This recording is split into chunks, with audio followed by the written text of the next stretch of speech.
Les éditions Sixtreed, avec l'aimable autorisation des éditions Gallmeister, présentent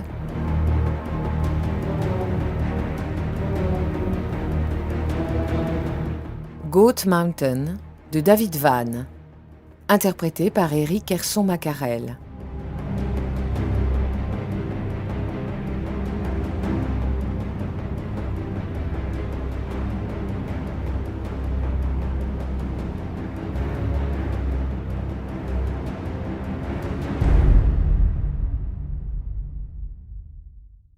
La poussière comme une poudre recouvrant l'air, faisant du jour une apparition rougeâtre.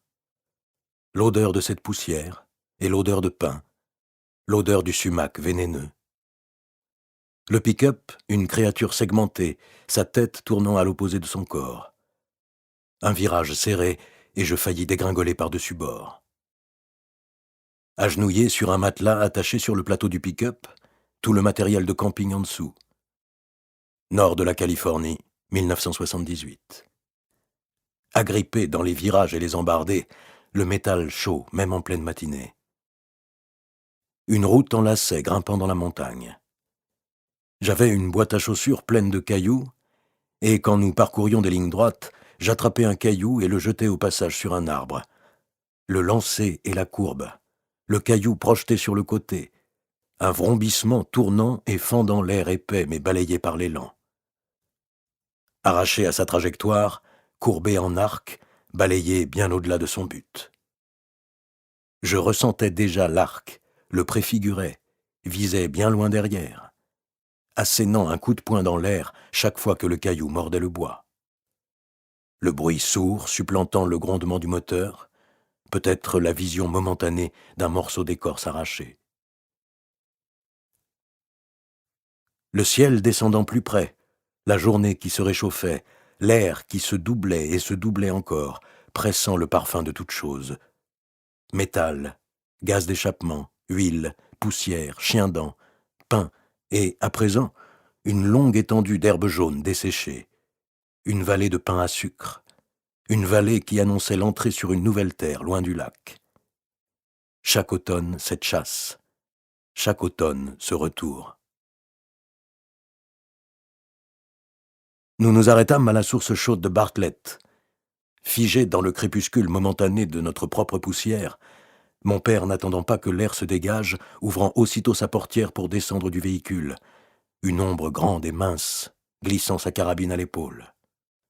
Mon père, saillant et lumineux même dans l'ombre, une chose à l'écart du reste du monde, trop présent, s'éloignant maintenant sur le sentier qui grimpait vers la source.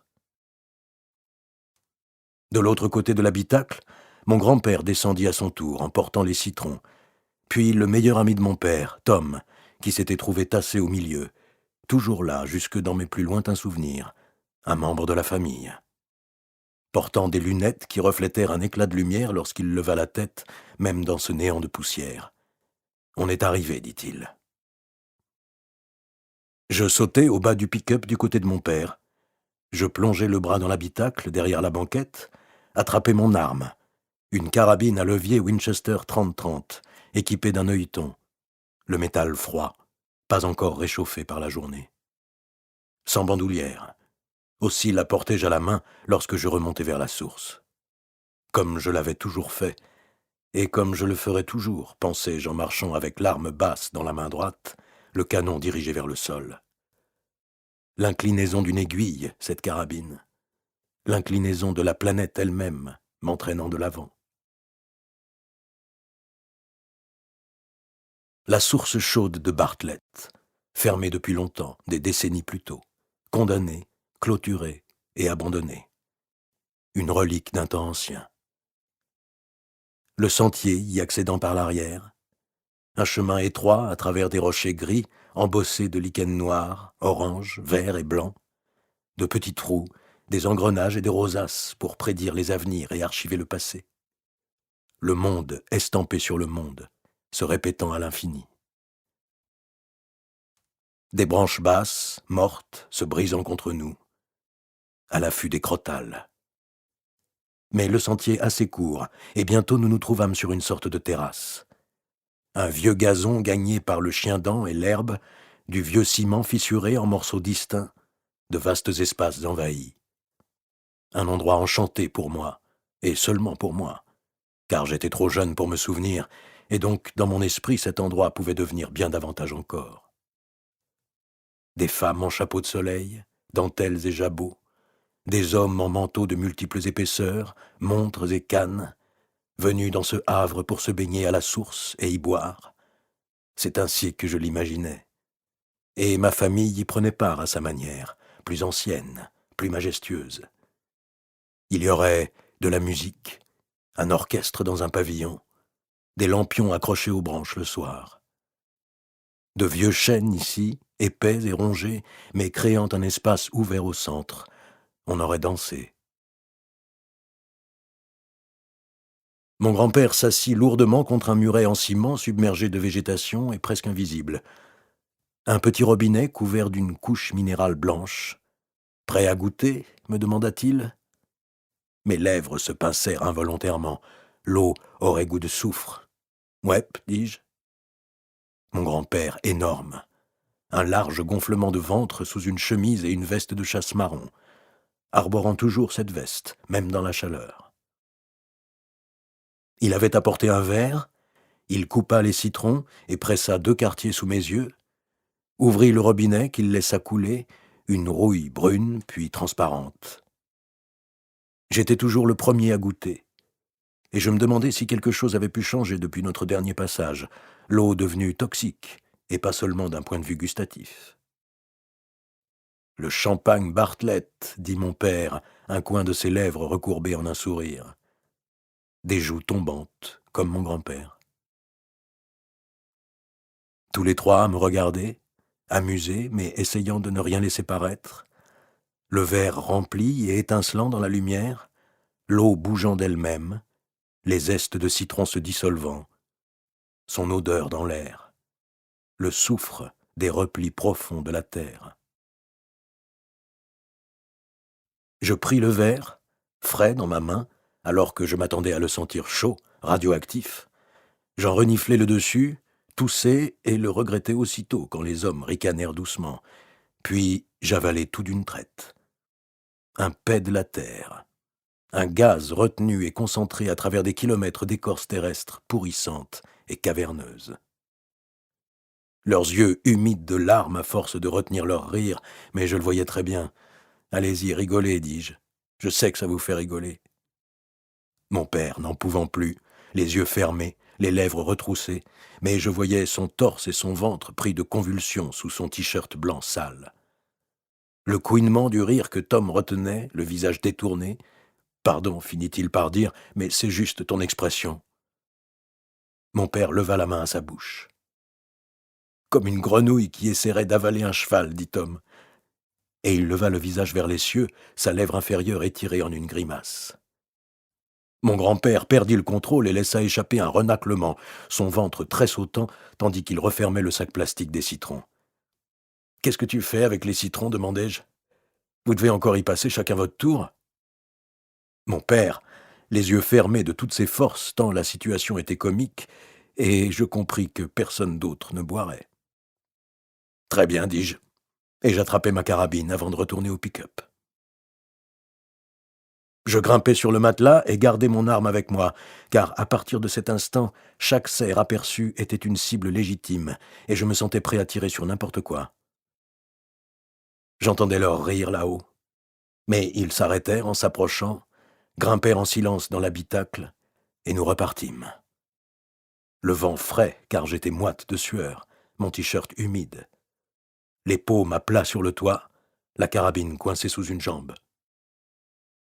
À l'affût des cerfs à présent. Leur bois courbé au milieu des branches mortes et sèches sur un flanc de colline broussailleuse, une tache brune de fourrure debout sous un pain à sucre ou étendu à l'ombre. Un cervidé ne pouvait prendre que quelques formes et quelques couleurs, le reste n'était qu'arrière-plan. Les yeux entraînés à laisser s'effacer l'arrière-plan, les yeux entraînés à faire disparaître le monde et à ne laisser qu'une cible. À 11 ans, je tirais avec cette carabine depuis déjà 2 ans. à l'affût des cerfs d'aussi loin que remontaient mes souvenirs. Mais cette chasse serait la première où je serais autorisé à tuer. Encore légalement trop jeune, mais enfin assez âgé, d'après les lois familiales. Le monde était presque vide, je le savais déjà. La plupart des terres ne recelaient rien, un désert. Mais mon père racontait des histoires de canards en quantité sur le lac, de gibier en quantité dans les bois. Et il y avait des photos montrant des douzaines de canards étendus, des douzaines de poissons sur la pelouse, regroupés par taille et par espèce. Des photos de mon père, de mon grand-père et de Tom, de leurs amis posant en groupe avec leurs cerfs, 2 chacun, 10 cervidés en un week-end, avec de larges bois. Il semblait donc possible que ce désert ait un jour été peuplé, et que je sois né trop tard. Des dizaines de milliers d'années d'humains, et j'étais arrivé 25 ans trop tard. J'en étais furieux, même à 11 ans, furieux de mon héritage perdu. Le vent, désormais chaud, mon t-shirt sec, et aucun moyen de connaître l'altitude. Nous étions en montagne, mais dans une vallée, l'air chaud et épais. Et bien que j'ai vu cette route chaque année, certaines sections me surprenaient encore, s'étirant bien plus loin que dans mon souvenir. Il nous faudrait 2 heures pour atteindre notre propriété, et il fallait encore traverser beaucoup de terre. J'étais une sentinelle au-dessus de l'habitacle, au poste de guet, mais mes yeux avaient séché dans le vent, désormais plissés, et sur des kilomètres je ne vis pas la moindre créature vivante, à l'exception des oiseaux. Les oiseaux étaient encore là.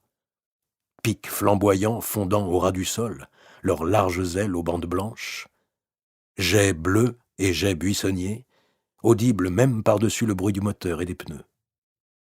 Tous les petits oiseaux marrons, sans nom et inutiles, juste en bordure de route. Colombes d'un gris-crème pâle, cailles courant le long de la route avant de s'envoler. Un rapace occasionnel, l'indice peut-être d'une autre présence, ou d'autres petites créatures du moins, vivant dans l'herbe sèche. Les restes. Je tuerais les colombes et les cailles, et quand elles auraient disparu, je tuerais les souris des champs et les petits oiseaux marrons. Le pick-up ralentit pour s'engager dans une ravine et sur une plage de gros galets. Nous fîmes une pause, et il n'y eut pas de poussière. La rivière basse, à peine plus de 30 centimètres d'eau, mais plutôt large, au moins 10 mètres. Les galets, un éclat de couleur sous l'eau, bleu et rouge profond, pareil à des foies. Une interruption dans le jaune de l'herbe, dans le marron de la terre et de l'écorce, le vert des aiguilles, le bleu pâle du ciel. Des couleurs plus riches. Le scintillement de la pyrite le long des berges en pente douce, dans le sable. Agenouillés au milieu des galets, nous reniflâmes d'abord l'eau, nous méfiant d'un éventuel cadavre en amont, puis nous bûmes, l'eau froide, limpide et lourde. Plus elle était froide, et plus elle était lourde, se pressant contre les galets, courant vers le centre de la terre comme du mercure. En chacun de nous, à présent, une attraction descendante. Je purgeais le goût de l'eau de Bartlett au citron. Chacun de nous, une sorte d'aimant, je le croyais. Chacun de nous ressentant une sorte d'élan, aucune action anodine. Chacun de nos pas, un nouveau pas vers une fin. Je le savais depuis que j'étais en mesure d'avoir des souvenirs. Nous remontâmes dans le pick-up et traversâmes, grimpant sur la berge d'en face, l'habitacle et le plateau tanguant, et je m'accrochais au petit rebord d'une fenêtre latérale, sentant le poids vers l'arrière, imaginant des chevaux.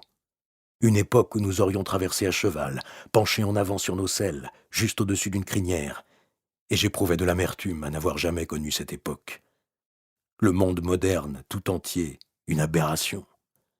On m'avait donné une télé au lieu d'un cheval. Terrible supercherie. La route, étroite et basse à flanc de colline, transversale. Des bosquets d'arbres à travers lesquels nous roulâmes, puis à nouveau exposés au soleil. sensation de l'air, plus fin dans les parcelles fraîches, épaississant à la lumière. La journée avançait, et je commençais à cuire. La carabine coincée sous une jambe, pas le moindre signe de serre, nulle part. Rochers, herbes et broussailles au ras du sol. Le chaparral comme une dégradation des terres, foisonnant et interminable, là où jadis avaient sans doute dû pousser des arbres. Les cerfs s'allongeaient dans la broussaille pendant la journée, restaient hors de vue. Partout des tiges brunes et sèches, un camouflage parfait pour leur bois. La vue bloquée, la route avançant d'une cuvette à l'autre, les vallées s'ouvrant et se refermant, mais nous amorçâmes enfin la longue ascension graduelle sur les crêtes et les cols qui nous menaient au ranch. Des vues sur les autres crêtes, d'autres sommets dans le lointain, une perception élargie du monde et des possibles. La route s'enroulait autour de côtes, puis s'enfonçait plus profond dans un terrain pentu. Le sol incliné à ma droite, la largeur de la route s'étrécissant d'une seule voie à encore moins, de petites pierres giclant sous les pneus, et mon père ralentit, s'écarta instinctivement de la pente, les pneus gauche surélevés, le pick-up penché vers le lit d'un long canyon profond. Ralentissant à 10 km/h, évoluant entre les pierres et les bosses. Droit devant, un creux. Une parcelle de terre effondrée qui avait brisé la route. Mon père ralentit et s'arrêta à 15 mètres. Pas de place pour faire demi-tour. Nous allions peut-être devoir reculer. Je regardai derrière, le chemin parcouru. La route était étroite et pentue, le terrain praticable déjà bien loin. Mon père descendit, Tom après lui. Mon grand-père, du côté de la pente, ne bougea pas. « Eh ben, dit mon père, c'est pas bon tout ça. » Pris de vertige, je sautai au bas du pick-up du côté de la paroi, ma carabine à la main. Des pierres détachées à mes pieds, aiguisées comme des silex et fraîches, un gris sombre, pas de lichen, déterré récemment, tombé de la longue déchirure sur la colline au-dessus. Pas de végétation, seulement des ruines. Nous roulions dans un pierrier, traversions un éboulis, et c'était le cauchemar que je faisais exactement depuis des années, rouler le long d'une montagne pentue lorsque des pierres tombaient, l'élan de leur chute irrésistible. Bien que dans le rêve cela ressemblât davantage à du sable, un grain plus fin, et que je fusse dans un bus scolaire plutôt que dans un pick-up. Mais tout de même bien trop semblable à mon rêve, devenant réalité. J'éprouvais la même chose que dans le rêve. La sensation que nous allions être balayés vers notre mort dans le canyon en contrebas. Mon père passa son bras autour de moi. « Ne t'inquiète pas, d'accord, tout ira bien. Ça nous est déjà arrivé. » Ce n'était pas rassurant d'entendre qu'il y avait une répétition dans la vraie vie, tout comme dans mon rêve. Tom, observant la pente au-dessus, « Tout est en train de s'affaisser, dit-il. D'ici quelques années, il n'y aura plus de route ici. » Mon père leva les yeux et inspecta le flanc. « C'est possible, dit-il. Tracer une autre route va coûter un paquet. Mais c'est un secteur des services forestiers, ils vont être obligés de le faire. » « Ouais. Qu'est-ce que tu veux faire ?» Mon père expira et gonfla un peu les joues. « Allons jeter un coup d'œil. » Nous avançâmes jusqu'à l'éboulis, tous trois à la file dans les cratères de la route. La moitié effondrée, tombée au pied de la colline. De la terre meuble, un brin plus soutenu, pas encore délavé par le soleil. La roche presque noire. J'observais les arbres brisés plus bas, déracinés, nus et expulsés, les dégâts continuant au-delà de l'éboulis jusque dans la forêt. Le choc d'un rocher projeté depuis plusieurs dizaines de mètres de hauteur, s'écrasant dans son point d'impact mais rayonnant vers l'extérieur. Un craquement de chaque cellule en longues lignes pâles, les unes après les autres, comme des dominos. Je me souviens d'avoir eu cette pensée, comme si je pouvais voir dans la chair des arbres. « Il y a assez de place du côté de la paroi, dit mon père. Le pick-up va passer. »« C'est juste l'angle, dit Tom. C'est vraiment abrupt. »« Ouais. Il en faudrait beaucoup pour qu'on dégringole, par contre. On peut s'asseoir du côté de la paroi pour essayer de faire un peu de lest. Ok. Je regardais le pick-up derrière moi, et je vis mon grand-père marcher vers nous, empruntant le même trajet. Il ne nous regardait pas, ses yeux ne regardant jamais nulle part, toujours vaguement devant lui, son visage ne dévoilant rien. Rien qu'un pied devant l'autre, un mouvement pesant et lent qui pouvait durer 3 enjambées ou 3 jours, une démarche qui pouvait avoir une destination ou non. Pas le moindre regard vers le chaos en contrebas. Mon propre grand-père, aussi étranger que n'importe qui. Nous restâmes tous les 4 immobiles un moment, muets, et il en fut ainsi. Pas d'autre discussion. Ça ne me plaisait pas du tout. Nous retournâmes au pick-up, Tom et moi assis sur le matelas du côté surélevé de la paroi, les jambes pendantes, tandis que mon père roulait lentement vers l'éboulis et que mon grand-père restait sur le siège passager. Il était apparemment satisfait à l'idée de dévaler le flanc de la colline avec 2 autres générations, si cela devait se passer ainsi. Face au flanc de la montagne, je ne voyais pas ce qui se passait de l'autre côté. Si les pneus dérapaient, je ne le saurais pas avant de sentir le basculement, et il serait trop tard. Je pourrais essayer de sauter, mais je serais déjà en train de tomber dans les airs. La gravité, la chose la plus terrifiante en ce monde. L'attraction dans le vide. Mon père enclencha les 4 roues motrices, avançant lentement, roulant à moins de 10 km/h. Le côté du véhicule se soulevant comme sur une vague, se soulevant et tanguant, et je me penchai en avant. Je voyais le passage de roue s'étirer tandis que le poids se soulevait du pneu, et je ne savais pas si mon père et mon grand-père pourraient sortir à temps. Ils resteraient pris au piège dans l'habitacle. Je sentais la montagne rouler et se retourner sous nous, la gravité se balancer très haut en un arc qui nous tirait à l'oblique. La gravité comme un pendule, et nous 4, et le pick-up, le point d'ancrage de ce pendule. Mais notre côté se rabaissa et le monde s'aplanit. Nous n'étions pas tombés. « Eh ben, c'était un poil juste, » dit Tom. Le pick-up s'arrêta, et Tom remonta dans l'habitacle.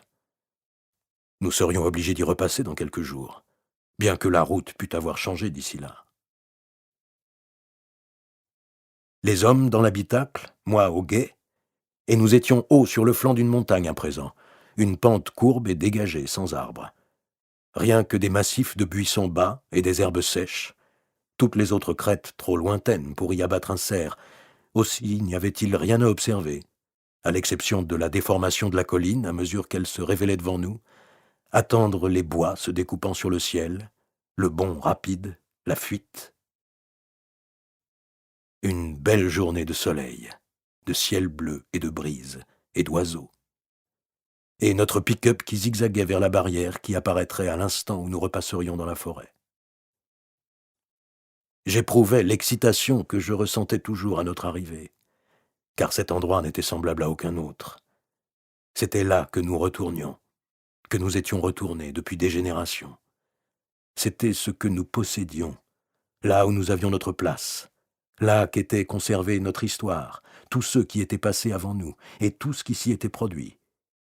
Et tout cela serait raconté à nouveau pendant notre chasse. Et pour la première fois, ma propre histoire s'ajouterait au reste, si je parvenais à trouver un cerf. La dernière portion de route à travers des talus escarpés et des manzanitas, une section dont je ne me souvenais jamais. Et quand nous émergeâmes, Goat Mountain était là devant nous. Nous entrâmes par le flanc sud, une crête s'élevant à notre droite au-delà des clairières supérieures, puis sur une coulée de pierres pentues où nous ne chassions jamais. En dessous, la forêt dense, et quelque part dedans, notre campement, le ruisseau et le pré, et encore plus bas, le réservoir, la boue où se vautraient les ours, les clairières inférieures, les talus et la zone brûlée où un incendie avait fait rage, et tous ces autres endroits gravés en nous. Nous nous arrêtions toujours là pour regarder, pour voir qui nous étions. 260 hectares, partagés avec 2 propriétaires de la Central Valley. Loin de tout. Divisés en plusieurs zones tout au long du flanc de la montagne, atteignant presque les limites de la longue vallée étroite en contrebas et les eaux de Catch Creek. Personne ne parlait. Et nous aurions pu rester là, à regarder, indéfiniment. Mais le pick-up recommença à rouler lentement, l'attraction vers le campement qu'il fallait installer, et le chemin bifurquant entre les arbres où toute visibilité était perdue, où les feuilles tombaient déjà des chênes verts, de petites plaques lisses et sèches bordées d'épines. Le rouge et le vert des manzanitas.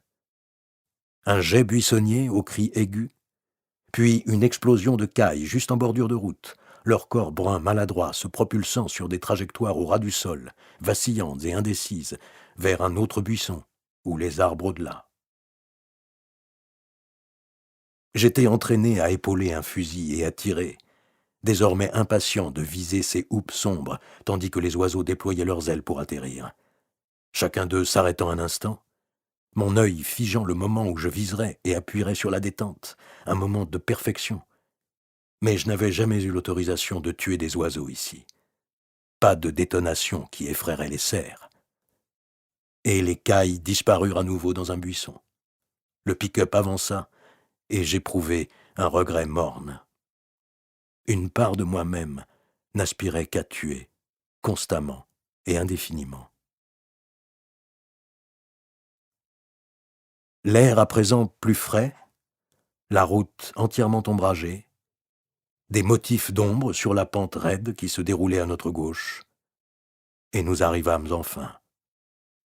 La barrière en acier épais, peinte d'une couleur de sang séché. Une structure de lourds tuyaux qu'aucune camionnette ne pourrait plier, les 2 extrémités ancrées à 2 mètres de profondeur dans le ciment, et un cadenas trop solide pour être brisé par balle. Même un coup de fusil ne ferait que l'érafler avant de ricocher. Une évolution de barrière au fil des ans, et celle-ci, la dernière, installée par mon père, une barrière qui ne pourrait jamais être détruite par un braconnier, une barrière qu'il n'y aurait jamais besoin de remplacer. Je sautai à terre et suivis mon père qui s'allongea dans la terre sous le cadenas, leva les 2 mains vers une étroite glissière en acier. Elle empêchait quiconque d'atteindre le cadenas avec une cisaille ou une arme à feu. Mais il n'y avait presque pas la place pour insérer la clé non plus. Il fallait y aller à l'aveugle, se contorsionner. Mon père grimaçant, ses épaules s'élevant au-dessus du sol. « Putain de braconnier, dit-il. J'arrive pas à tourner la clé complètement. Viens par terre derrière moi. » Je m'allongeai donc sur le ventre dans la terre, les graviers et les feuilles, et mon père prit appui sur moi, se souleva, et j'entendis les ressorts du cadenas se libérer. « Pas trop tôt, dit-il. » Et il s'escrima encore un peu pour récupérer le cadenas. Je me relevai, essuyai la terre et les feuilles, tandis que mon père ouvrait grand la barrière. Tom et mon grand-père se tenaient désormais debout à proximité, parcourant la crête du regard. « On a un braconnier, » dit Tom. Je m'approchai d'eux, levai les yeux, et aperçus au loin, sur un affleurement de rochers, une veste de chasse orange. « Comment il est monté là-haut sans passer par cette barrière ?» demanda Tom. « Ils doivent venir en motocross, » dit mon père. « Elles sont trop lourdes à soulever par-dessus cette barrière, mais s'ils suivent la route principale, il doit bien y avoir des sentiers qui traversent les terres maintenant. »« Je ne connais aucun sentier de ce genre, » dit mon grand-père. « Le week-end d'ouverture, » dit Tom. « Ils mitraillent et effraient tout le gibier, un week-end d'ouverture. Qu'est-ce que ça change pour eux, de venir chasser à cette date ou à une autre? Ils enfreignent la loi de toute façon, alors ils auraient tout intérêt à venir en buter un au mois de juin. » « Une fois qu'ils l'ont embarqué, personne ne sait d'où vient le gibier, » dit mon père. « C'est vrai. »« Bon, voyons ça d'un peu plus près, » déclara mon père. Et il retourna à l'habitacle. J'ignorais ce qu'il voulait dire, mais il revint avec sa 300 Magnum. Le dos droit, il épaula la carabine et visa le braconnier. Une large lunette noire.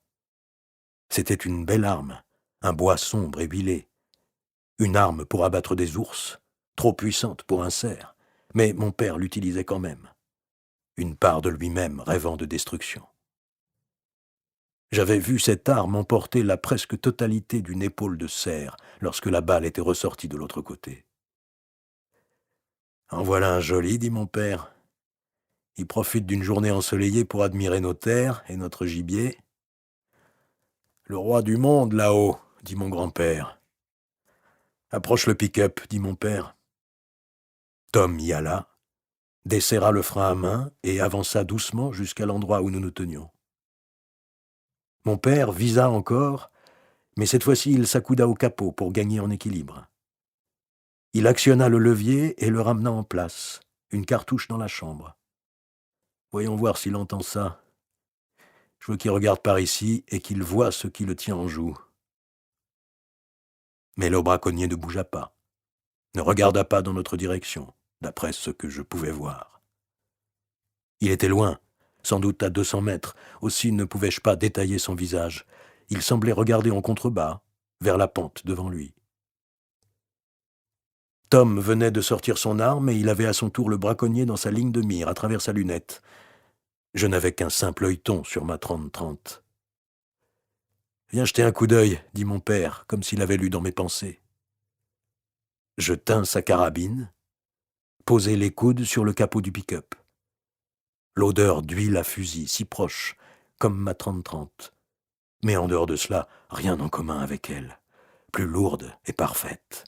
Le bois lisse et le métal bleu foncé fusionnés comme s'ils n'avaient jamais formé qu'une seule et même pièce. Et l'équilibre parfait aussi.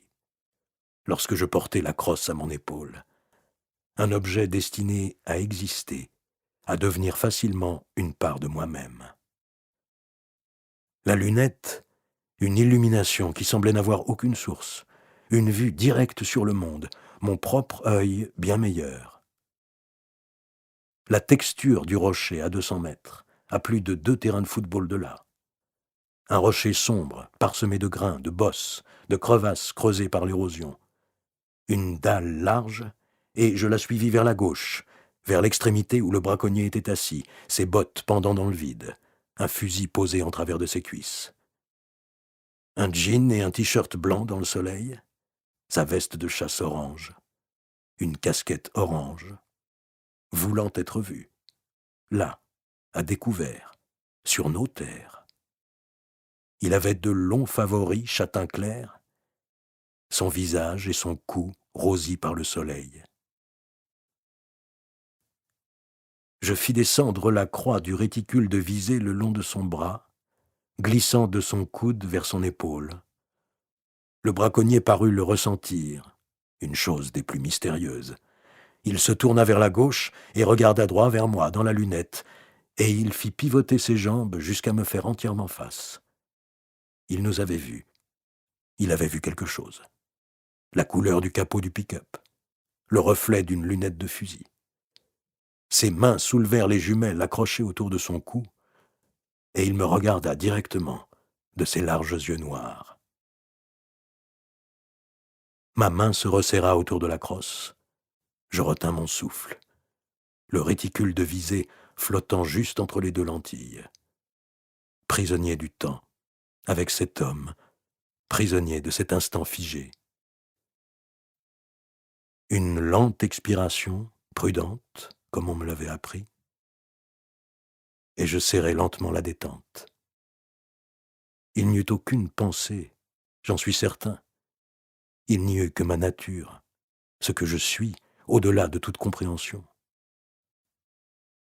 Le monde entier explosa en son noyau, et je fus projeté dans les airs. Je retombai par terre. L'écho dans mes oreilles, la pulsation de mon sang. Mon cœur, un marteau-piqueur. L'arme à côté de moi dans la terre, ma main droite encore accrochée à la crosse. Mon père me souleva par le devant de ma chemise et me jeta en arrière, et je ne touchais pas le sol à l'endroit où le sol aurait dû se trouver. J'avais été catapulté au-delà du bord de la route. La terre se déroba, je tombai encore, mon dos heurtant un tronc d'arbre ou une branche, et encore une autre, tombant toujours à travers les airs, tournoyant. Et je ne vis qu'une ruée d'ombre à ma droite, avant que mon épaule droite ne cogne la terre et les feuilles avec violence. Puis je fis des roulades, et ma jambe gauche s'écrasa contre un tronc, et je fus projeté, ma tête et mon cou percutèrent le sol, puis droit à nouveau, voyant devant moi comme si je dévalais la pente en courant, et je tendis les bras dans un geste instinctif. Je me décalai sur le côté et frappai le tronc suivant d'un coup d'épaule, me trouvai propulsé dans une trajectoire incontrôlable jusqu'à ce que je glisse dans les feuilles et reste étendu, immobile, sans savoir comment je pouvais exister, ni ce qui adviendrait.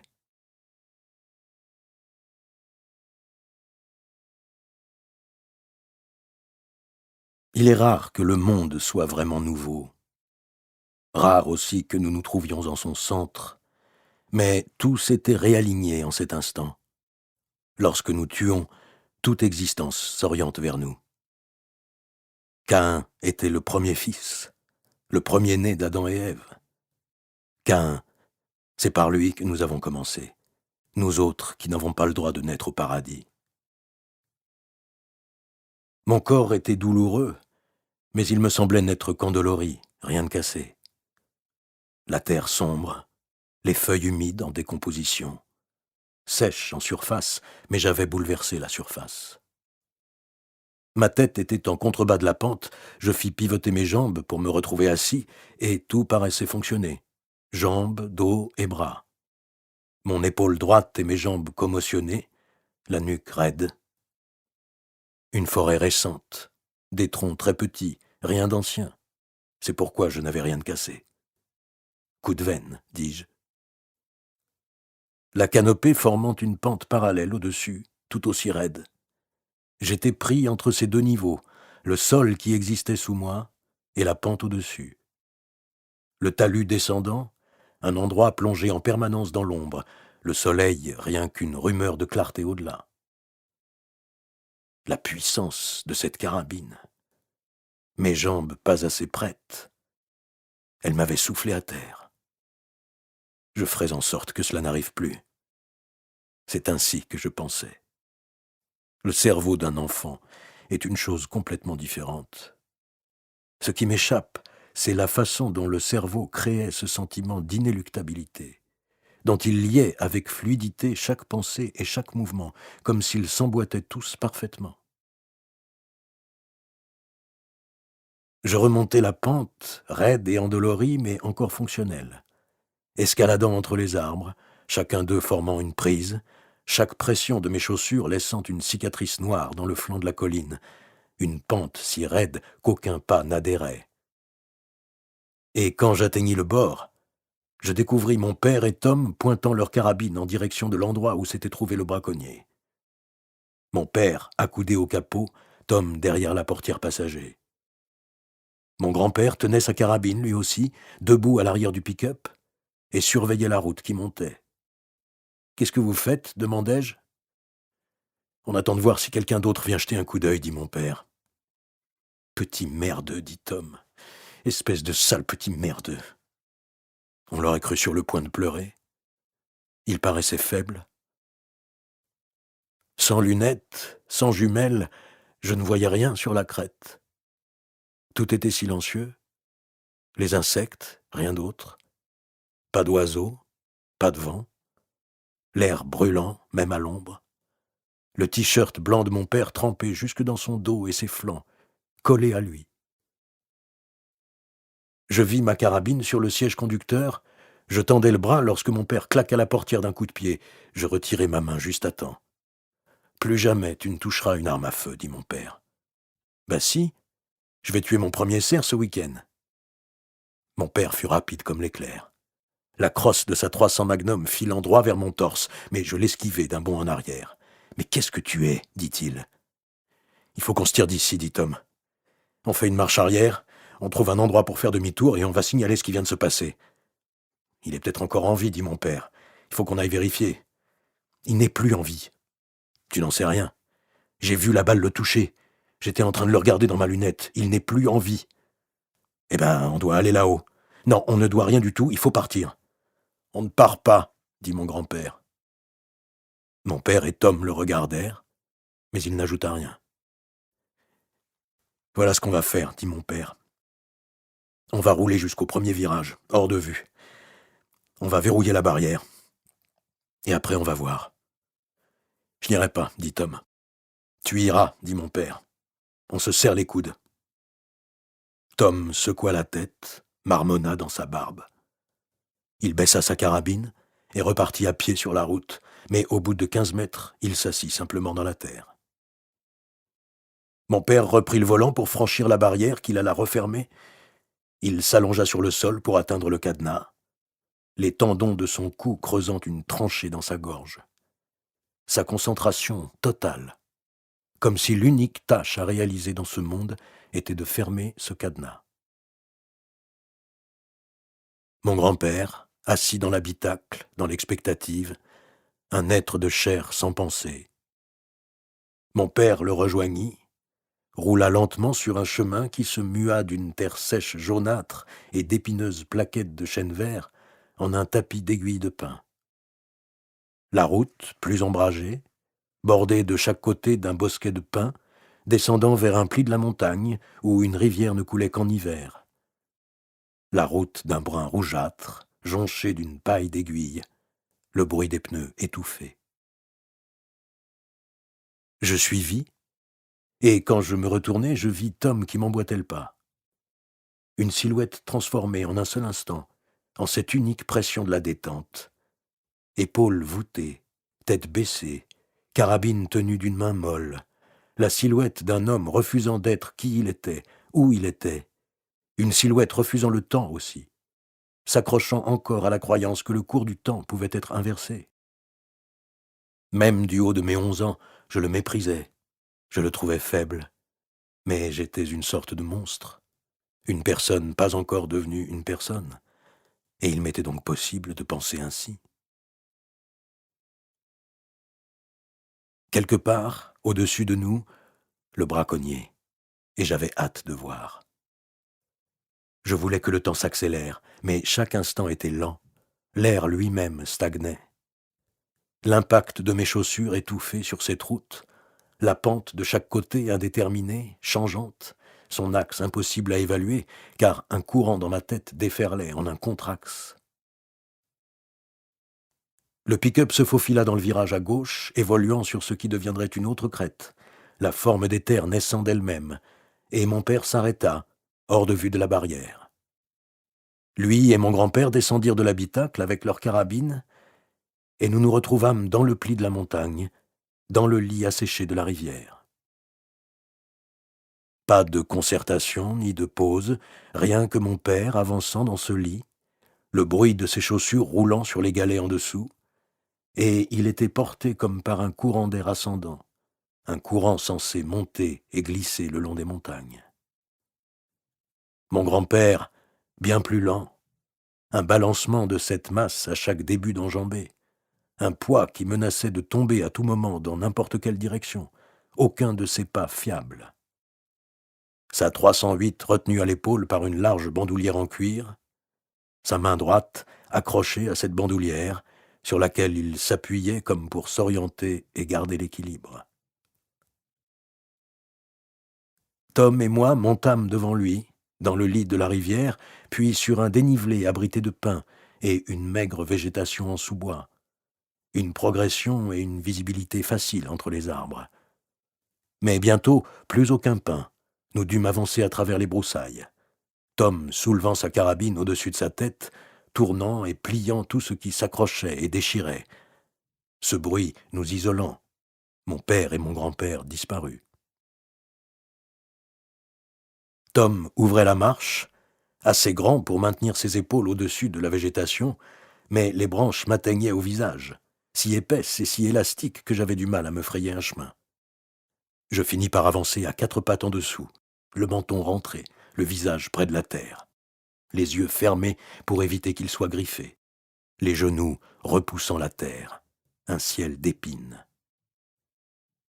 Où j'étais, je n'en avais pas la moindre idée. Tom avait disparu. Ils avaient tous disparu.